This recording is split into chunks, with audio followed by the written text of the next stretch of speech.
Hello বন্ধুরা, welcome back to my channel. আমি সুজাতা। তো চলো আজকে তোমাদেরকে দেখাই আমি কি কি রান্না করব। আজ দুপুরে কি কি রান্না করতে যাচ্ছি চলো তোমাদেরকে দেখাই। তো সবার প্রথমে দেখাচ্ছি বরবটি পেঁয়াজ দিয়ে ভাজবো। এখানে উচ্ছে কেটে রেখেছি, আর উচ্ছে দিয়ে বেগুন দিয়ে ভাজবো। এই যে বেগুনটা কেটে রেখেছি, উচ্ছে দিয়ে বেগুন দিয়ে ভাজবো। আর ছেলেদের জন্য, আমার দুই ছেলের জন্য আলু আর পেঁপে কেটে রেখেছি। তো চাল ডাল আলু পেঁপে দিয়ে প্রেশার কুকারে বসিয়ে দেবো ভাত। ওদের প্রেশার কুকারেই ভাত খাওয়াই, কেন যেহেতু ওরা খুব ছোট এখন। খুব ছোট বলতে বড় মেজোটার বয়স হচ্ছে 2 বছর, এই মানে 2.5-3 বছর ধরে নাও। আর এখানে আমের চাটনি করব। আম কেটে রেখে দিয়েছি। এই যে আম, এই যে মাংসর জন্য, মাংস ঠিক না গিলে মেটে করব। তো গিলে মেটে করার জন্য কেটে রেখেছি পেঁয়াজ। আলু দেবো না, আলু ছাড়াই করব। টমেটো, আদা রসুন দেখতেই পাচ্ছ, দেখো। তো তোমাদের দাদা নিয়ে এসছে, ছেলেদের জন্য মাছ নিয়ে এসছে, এই যে মাছ। আর আমাদের জন্য গিলে মেটে। আর আমি যেহেতু সত্যি কথা বলতে খুব মুরগির পা খেতে খুব ভালোবাসি, যার জন্য মুরগির পাও নিয়ে এসছে। আমি বলেছি আমার জন্য নিয়ে আসতে, তোমার দাদা তো পছন্দ করে না, তো গিলে মেটেটাই খেতে বেশ ভালোবাসে, যে দেখতেই পাচ্ছ। তো আজকে এই রান্না করব দুপুরে, দেখে না। এখনও রান্না বসাইনি, এখন বেলা 12টা 10 হয়ে গেছে। তো আমি রান্না বসাবো। ভাত হয়ে গেছে মানে আমার কাজটা অনেকটা এগিয়ে রেখেছি। তো দেখো, সবজি কেটে, এখনও সবজির কিছু তুলিনি, সব কেটে ওখানেই ফেলে রেখে দিয়েছি। শুধু সবজি যেগুলো কাটাকুটি হয়েছে সেগুলো ফেলে দিয়েছি, দেখতে পাচ্ছ। দেখো কি অবস্থা ঘরের। এই যে সকালের ব্রেকফাস্টের সব কিছু ফেলে রেখে দিয়েছি। চা করেছি, চায়ের সসপেন, চা, মানে সব জিনিসই ফেলে রেখে দিয়েছি।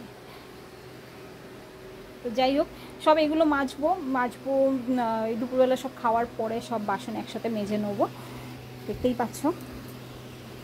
তো চলো দেখো আমার দুই ছেলে কি করছে। দেখো, ছোটো ছেলে ঘুমিয়েই পড়েছে, আর এই যে মেজো ছেলে বসে রয়েছে।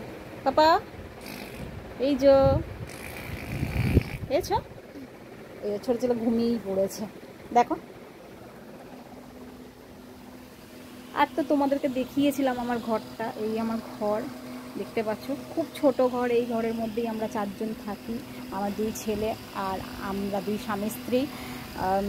এই ঘরে আমার শাশুড়ি মা থাকে। আমার শাশুড়ি মায়ের ঘরটা বড়, কিন্তু উনি এই ঘরটা আমাদেরকে ছাড়বে না, ওনার বক্তব্য উনি এই ঘরেই থাকবে। তো যাই হোক, পরে তোমাদেরকে মানে বলবো যে কেন আমাদেরকে ওই ঘরে থাকতে দেবে না, কী কারণে। তো আমরা এই ছোটো দুটো বাচ্চাকে নিয়ে খুব কষ্ট করে থাকি। আর সবথেকে বড় কথা, আমার বড় ছেলে আমার বাপের বাড়িতেই থাকে, ও আমার মায়ের কাছে বাবার কাছেই থাকে। তো চলো, তোমাদেরকে কিছু কথা বলার আছে, তো আমি বলছি। তোমরা তো আমার মেজো ছেলেকে দেখতেই পারলে। তো আমার মেজো ছেলে চেয়ারে বসে রয়েছে। আমার মেজো ছেলের একটু প্রবলেম আছে নার্ভের। তো ওকে ছোটোবেলায় আমরা ধরতে পারিনি, মানে 6 মাস বয়স অবধি ধরা যায়নি ওর ওই প্রবলেমটা। যখন 6 মাস পরে খুব মানে কি বলবো, বেশ জ্বর এসেছিল।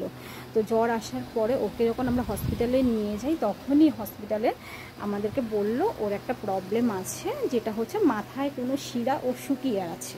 তো যার জন্য ও সর্বক্ষণ শুধু দুলে যায়, মানে হাসে নিজের মতন, যখন ইচ্ছে হয় কথা বলে, যখন ইচ্ছে হয় না কথা বলে না, এইরকমই। হাঁটা চলা সবই করে, খাওয়া দাওয়া সবই করে, বাট একটাই প্রবলেম যে শিরাটা শুকিয়ে রয়েছে। তো ওর জন্য নার্ভের ওষুধ খাওয়ানো হচ্ছে, ডাক্তার দেখানো হচ্ছে। ডাক্তার বলেছে যদি কোনো সময় কোনো মিরাক্কেল ঘটে তাহলে বাচ্চা সম্পূর্ণ সুস্থ হয়ে যাবে, তা না হলে এখন বোঝা যাচ্ছে না যে ও বড় হলে, মানে এখন হয়তো ধরা পড়ছে না, এখন হয়তো সেটা বোঝা যাচ্ছে না, হয়তো বড় হলে যদি মিরাক্কেল না ঘটে হয়তো অন্যদিকে জিনিসটা চলে যেতে পারে। তো আমরা ঠাকুরকে সবসময় ডাকছি যাতে না সেরকম কিছু হয়, এরকমই বাচ্চা যেন আমার থাকে, বা এর থেকে বেটার কিছু হয়। তো যাই হোক, তোমরা তো শুনলেই। তো প্লিজ হয়তো আমার এরকম ঘর বাড়ি বলে তোমরা হয়তো আমার ভিডিও পছন্দ করছো না, ভিডিও তো লাইক দিচ্ছ না, কমেন্ট করছো না, তো কী করবো বলো। আমি সত্যি কথা বলতে আমার নিজে কোনো ফোন নেই, আমি আমার হাজব্যান্ডের ফোন থেকে ভিডিও করি। তারপরে আমি মানে একটা টাইম আমি ঠিক ধরে রাখতে পারছি না, যে কারণে আমার ভিডিওটা বেটাইমে পোস্ট করা হচ্ছে, আপলোড দিতে হচ্ছে। তো কি করব, কিছু করার নেই। এর জন্য আমার ভিডিওতে ভিউসও আসছে না, কোনো কমেন্টও হচ্ছে না বা সাবস্ক্রাইবও করছে না। তো প্লিজ প্লিজ তোমরা যদি আমাকে একটু সাপোর্ট করো, তাহলে আমি এগিয়ে যেতে পারি, তাহলে আমিও ইউটিউবার হতে পারি। কিন্তু কি করবো বলো, কিছু করার নেই, আমার নিজের কোনো ফোন নেই, আমার হাজব্যান্ডের ফোন থেকেই করতে হয়। ও কাজে বেরিয়ে যায়, এমন সময় কাজে বেরোয়, তো সেই সময় আমাকে মানে ওই সময়টাই আমাকে ভিডিও আপলোড দিতে হয়, কিছু করার নেই আমার। তো প্লিজ প্লিজ আমাকে সাপোর্ট করো, আমার পাশে থাকো, আর আমার ভিডিওগুলোকে প্রচুর পরিমাণে শেয়ার করো, যাতে আমিও যেন একটা জায়গায় আসতে পারি।